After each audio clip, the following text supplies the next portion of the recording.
Hello and welcome to another This Week in Anthem. It's been another busy week in the world of Anthem, more live streams, alpha announcements, Bioware updates, and preparation as we move 1 week closer to launch. Let's start off with the biggest news of the week, the closed alpha announcements. Not only did these give us a chance to sign up, but along with these sign-ups we have dates, December 8th and 9th respectively. Each test will only be a few hours long, with 2 tests each day.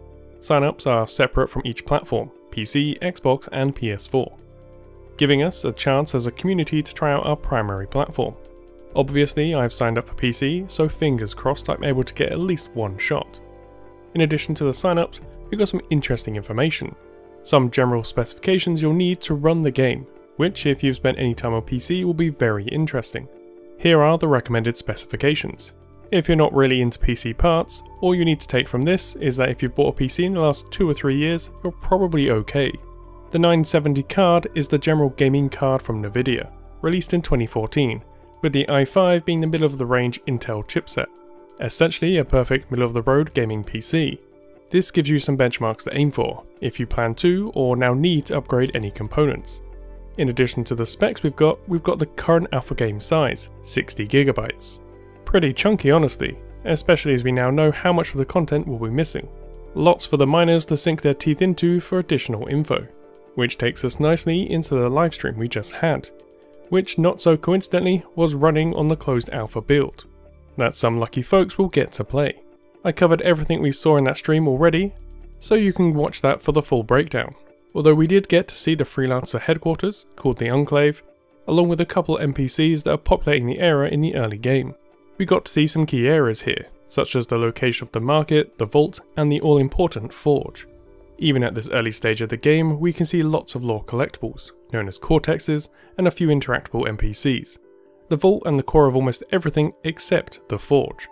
We don't know how deep the alpha goes into that content, but it for sure includes the first proper freelancer job, the Lost Arcanist, which has the cutscenes in-game and will open up the first of the factions.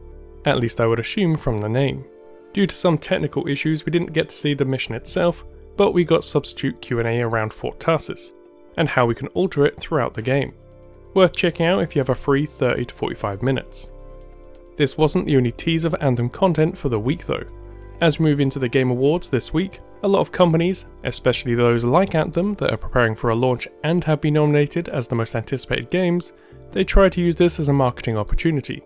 Bioware has confirmed via Twitter that we will be getting a brand new trailer dropping at the award show on the 6th. Not going to be much info I'm sure, but any looks and potential clues to what we'll be seeing is welcome. This week we also got the monthly update article from Bioware. At this point, most of which consists of Anthem news as we move closer to launch. This time Casey Hudson is providing some context to where Anthem is in their internal development cycle, outside of just in alpha. They call this stage internally the play from home build. The phase that allows everyone at Bioware to play the game away from the office, as players not developers, and experience the game in the complete form. A way to test the game outside of the workplace, in a more usual environment to play games as your hobby, not just as work. This isn't a unique approach to Anthem, but it's a sign that the developers of the game enjoy their own game. By no means is this confirmation it's going to be good, as less well received games in recent history have done the same.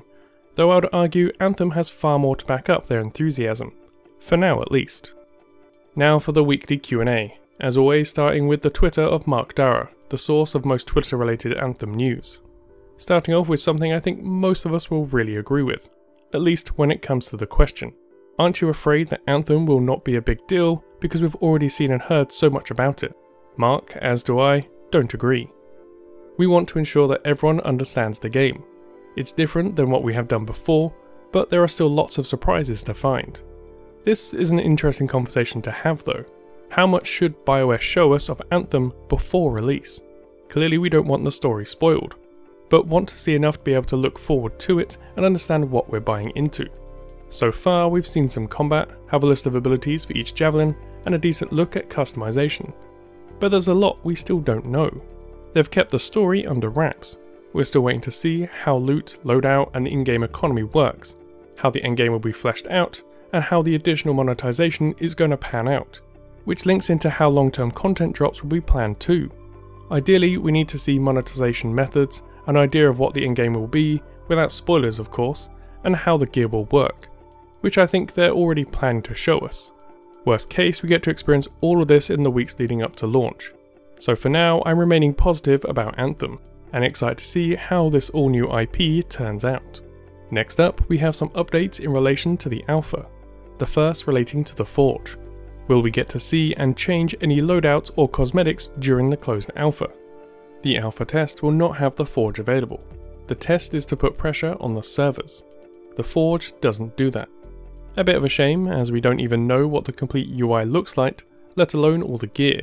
But what it does show is that BioWare are treating this as an actual alpha.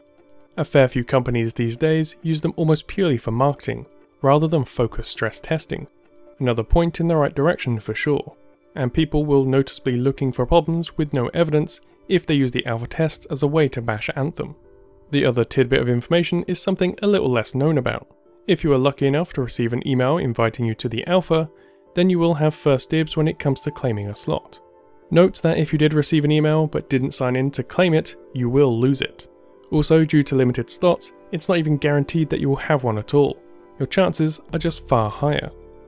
Moving on from the alpha and something we don't get to try in it, cosmetics. We had a question related to emotes. Will we be seeing Javelin specific emotes in Anthem? I'm not sure. If not at launch, I suspect there will be eventually. Obviously no details, but would be cool considering the different roles each fits. Curious to hear what emotes people would like to see. So far I've heard requests for a backflipping Colossus, which might be more of a role. On the theme of cosmetics, we also had some questions regarding Fort Tarsis and whether holiday events will carry over in-game. Not much to this answer, just probably.